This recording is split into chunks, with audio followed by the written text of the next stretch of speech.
नमस्कार दोस्तों, turn the bus की इस ऑर्गेनाइजेशन में आप सभी का स्वागत है। हम पढ़ रहे हैं राजनीतिक विज्ञान कक्षा 12वीं की और पाठ का नाम है क्षेत्रीय आकांक्षाएं। तो चलिए शुरुआत करते हैं। आज के इस वीडियो में हम पढ़ेंगे पंजाब के बारे में और पंजाब की क्या क्षेत्रीय आकांक्षाएं थी, पंजाब की राजनीति ने किस प्रकार का मोड़ लिया था, इन सभी चीजों के बारे में हम पढ़ेंगे। तो सर्वप्रथम हम पंजाब के बारे में पढ़ रहे हैं तो हमको जान लेना होगा कि पंजाब भारत के किस क्षेत्र में है। तो पंजाब ये रहा, जम्मू कश्मीर के राज्य के ठीक नीचे यहाँ पे पंजाब है दोस्तों। ठीक है। 1980 का जो दशक था, पंजाब की राजनीति में बड़े बड़े बदलाव आए थे 1980 के दशक में। ठीक है, 1980s में। परंतु उसको समझने के लिए हमको पीछे के संदर्भों को भी समझ लेना पड़ेगा। तो पीछे का संदर्भ क्या था, उसको जानने के लिए हमको 1950 पर जाना पड़ेगा, जब हमारा संविधान बना था।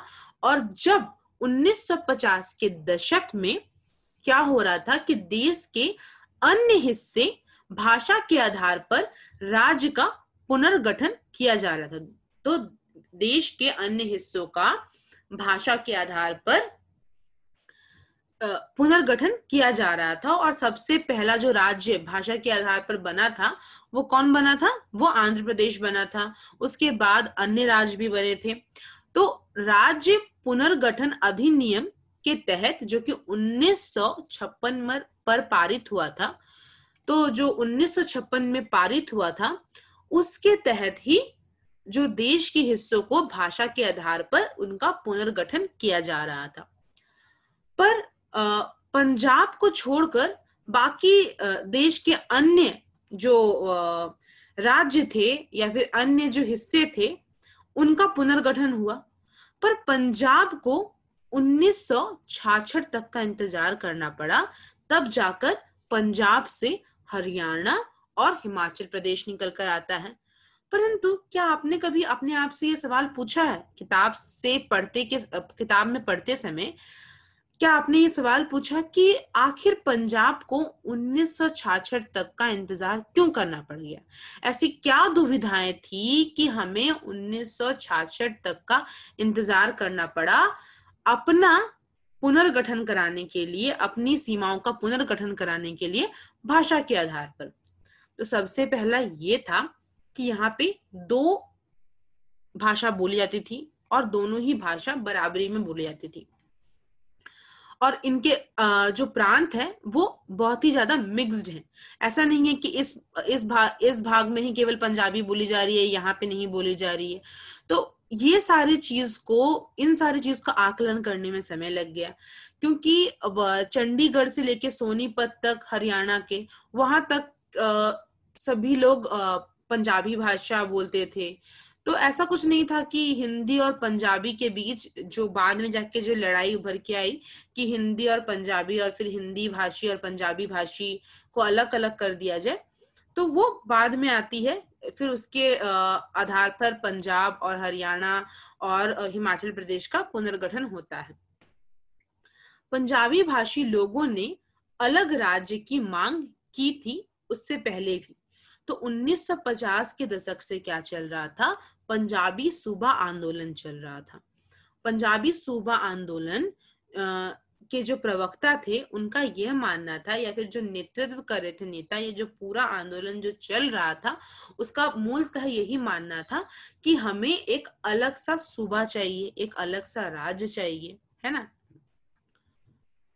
तो वो उनकी मांग थी, जो कि बाद में 1966 में जाके पूरी होती है, जब राज्य का पुनर्गठन भाषा के आधार पर कर दिया जाता है। पंजाब, हरियाणा, तो पंजाब से निकल के आते हैं हरियाणा, और कौन निकल कर आता है? हिमाचल प्रदेश। ओके।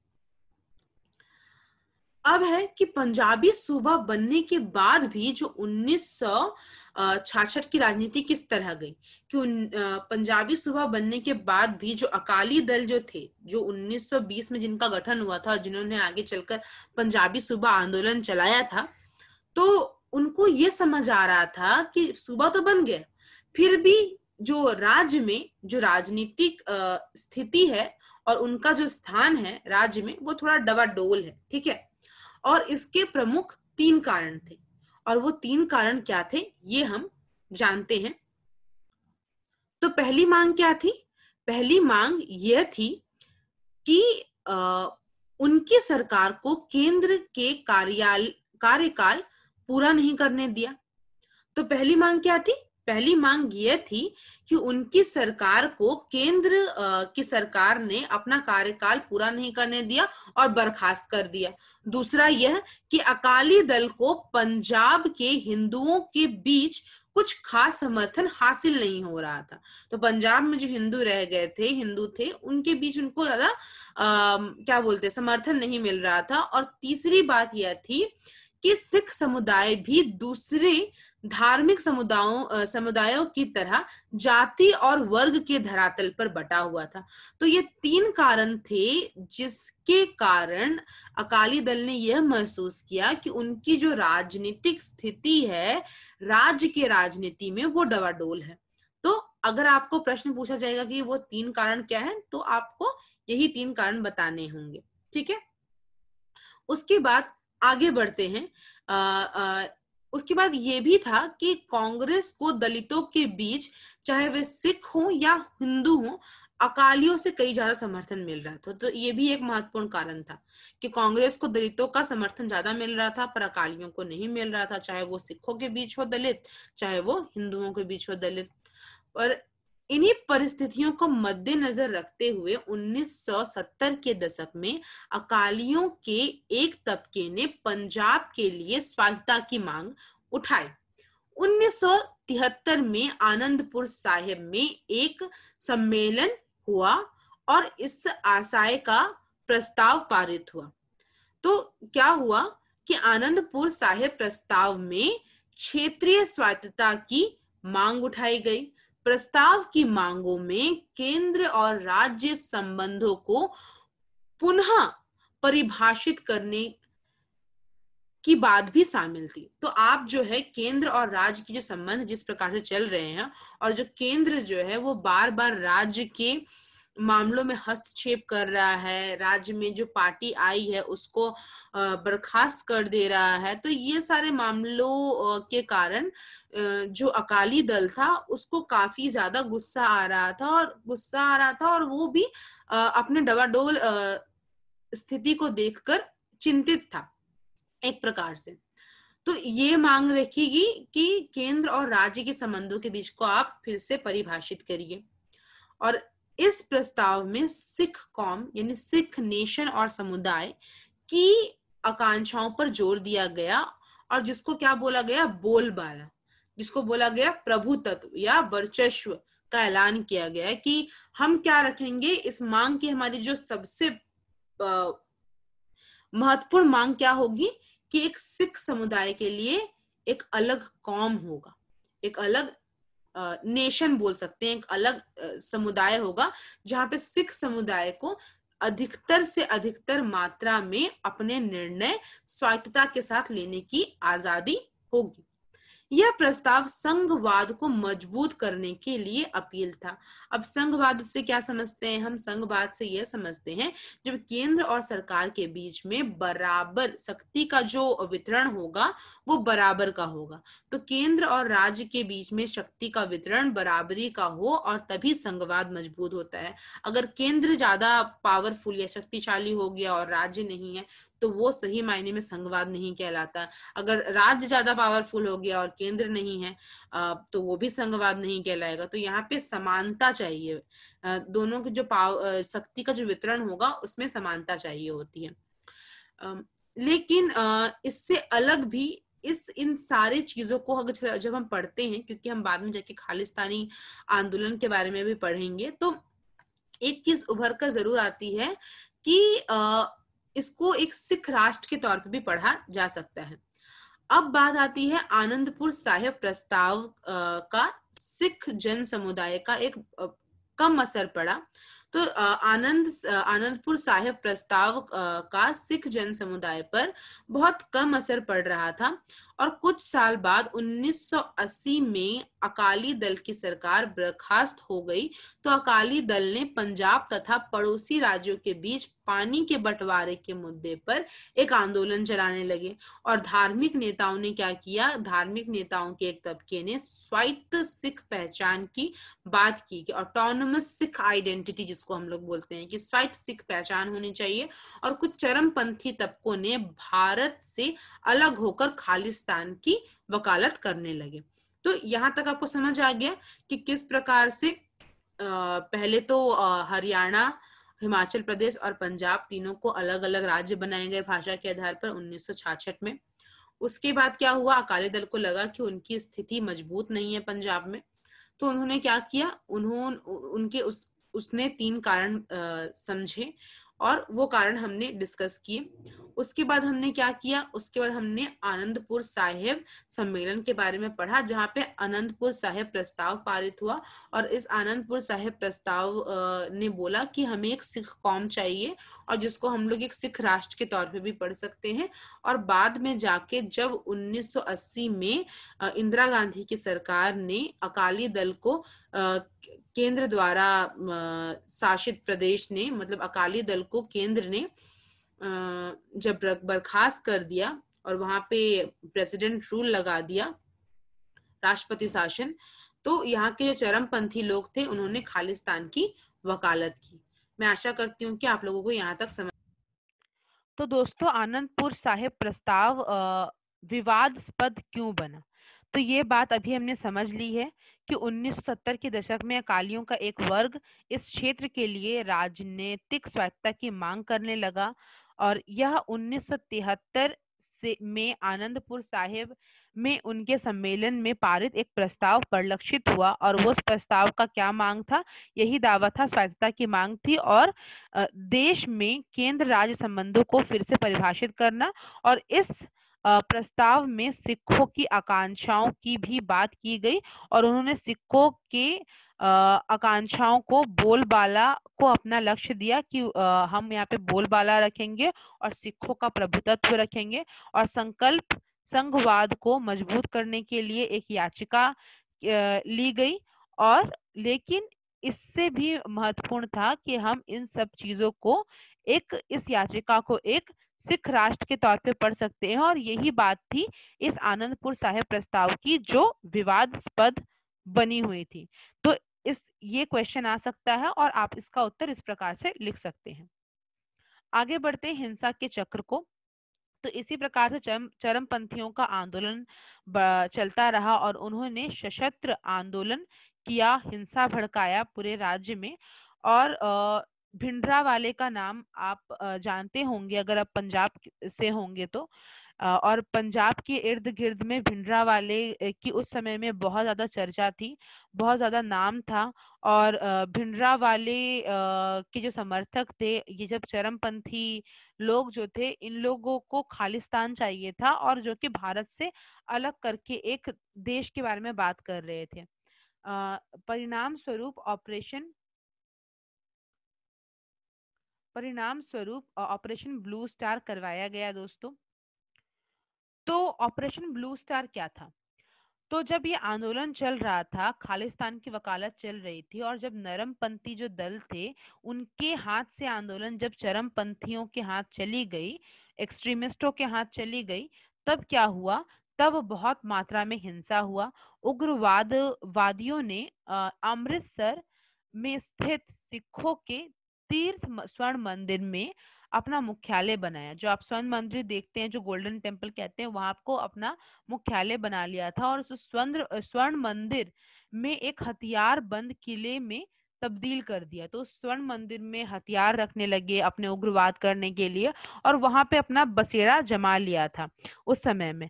तो उस समय में फिर क्या हुआ कि 1984 के जून माह में भारत सरकार ने ऑपरेशन ब्लू स्टार चलाया।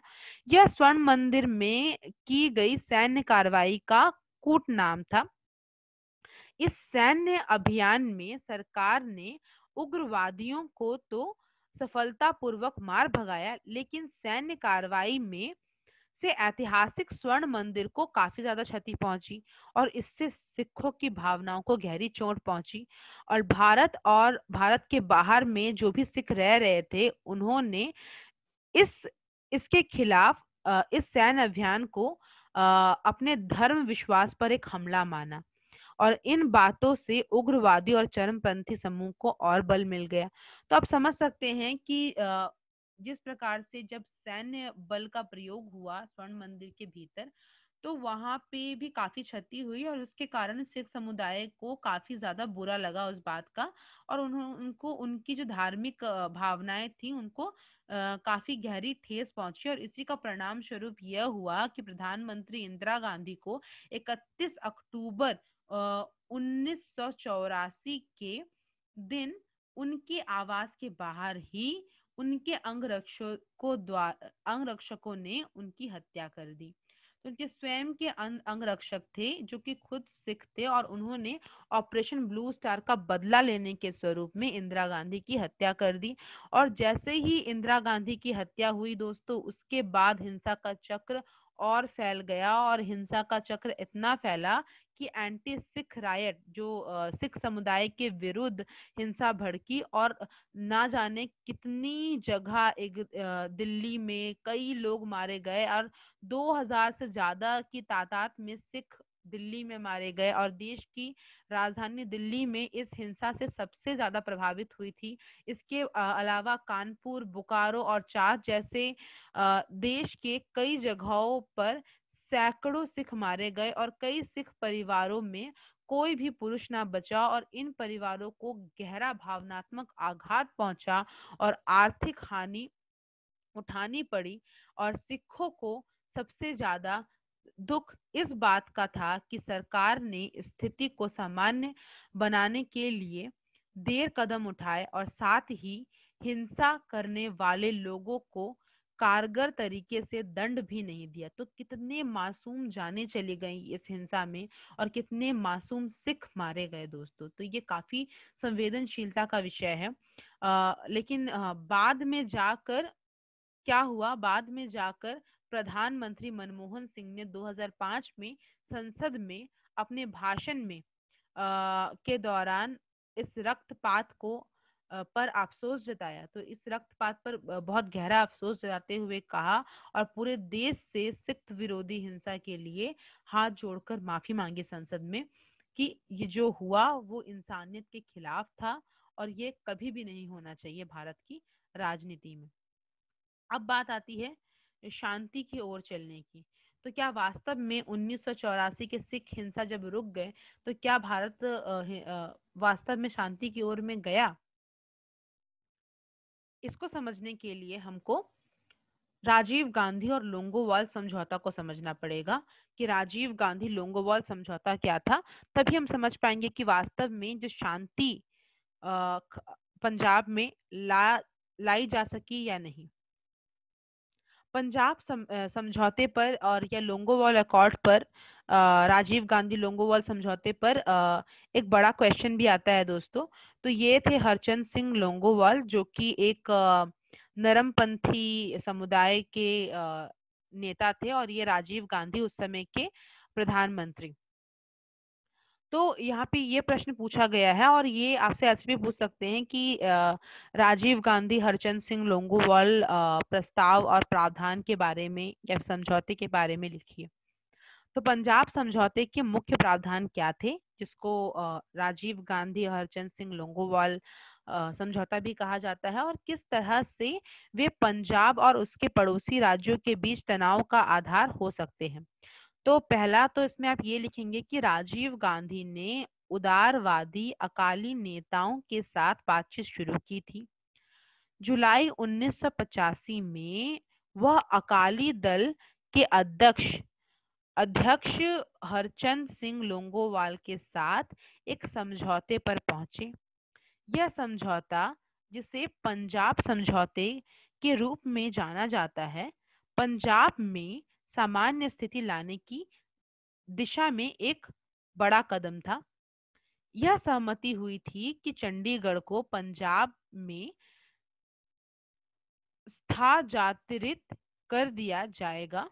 पंजाब और हरियाणा के बीच सीमा विवाद को हल करने के लिए एक अलग आयोग नियुक्त किया जाएगा और पंजाब, हरियाणा और राजस्थान के बीच रावी व्यास नदी के पानी के बंटवारे का फैसला करने के लिए एक न्यायाधिकरण स्थापित किया जाएगा। जो हम लोग बोलते हैं ना, ट्रिब्यूनल स्थापित किया जाएगा कि हाँ, रावी व्यास की नदी का जो पानी है वो सही मायने में पंजाब को मिले या राजस्थान को मिले और हरियाणा को मिले, तो उसके लिए ही एक न्यायाधिकरण स्थापित किया जाएगा और पंजाब में उग्रवाद से प्रभावित लोगों के लिए मुआवजे दिए जाएंगे तथा बेहतर इलाज और पंजाब से विशेष सुरक्षा बल अधिनियम को वापस लेने के लिए सहमति हुई थी इस समझौते में। तो पंजाब में जो उग्रवाद से जो प्रभावित हुए थे लोग, उनको मुआवजा दिया जाएगा, ये भी एक बात हुई थी।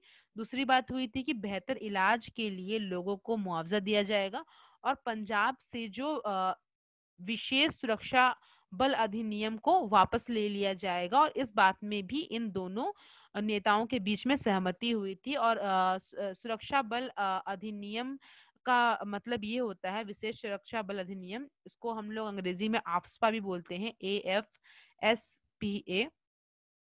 इसके तहत क्या होता है कि आर्मी को, सेना बल को एक अलग तरह की छूट दी जाती है उस क्षेत्र में कि वो अपने हिसाब से अपने स्वायत्तता के अनुसार वहां पे कार्य कर सकता है। अपने स्वायत्तता के अनुसार शांति बनाए रखने के लिए वो किसी भी प्रकार से कार्य कर सकता है और उसको एक निर्धारित गाइडलाइन हमेशा देने की जरूरत नहीं है। उनके खुद के भी पावर होते हैं मिलिट्री पर्सनल के, सेना के। तो इसका ये तात्पर्य है। पर वास्तव में ये सारे चीज के बाद भी पंजाब में हिंसा एक दशक तक चलता रहा और वास्तव में शांति आई नहीं। कुल मिला के अगर कहें तो 1990 के दशक में मध्यवर्ती वर्षों में पंजाब में शांति बहाल हुई और जो कि मतलब 1995-96 का जो दौर था, उसके बाद का जो दौर था, उस समय में कई हद तक पंजाब में शांति बहाल हुई थी। उस हद तक शांति बहाल हुई थी दोस्तों। 1957 में 1997 में अकाली दल, बादल और भाजपा के गठबंधन को बड़ी विजय मिली।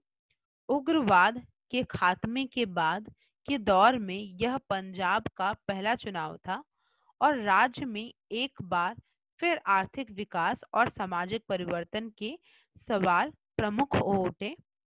हालांकि धार्मिक पहचान यहाँ की जनता के लिए लगातार प्रमुख बनी रही और लेकिन राजनीति अब धर्मनिरपेक्षता की राह पर चल पड़ी थी। तो यहाँ तक हमको समझना होगा कि 1990 के मध्यवर्ती वर्षों में 1997 के बाद 1997 के बाद कुछ हद तक तो शांति आई थी और वहां पे चूंकि धार्मिक पहचान एक मुख्यतः से एक प्रमुख बिंदु बना था, लेकिन राजनीति अब क्या थी, अब एक धर्मनिरपेक्ष राह की ओर चल पड़ी थी दोस्तों। तो ये भी बात हमको समझने की जरूरत है। बहुत बहुत धन्यवाद दोस्तों। ये वीडियो यहीं समाप्त होता है। आशा है कि आपने पंजाब की क्षेत्रीय आकांक्षाओं को अच्छे से समझा होगा। धन्यवाद।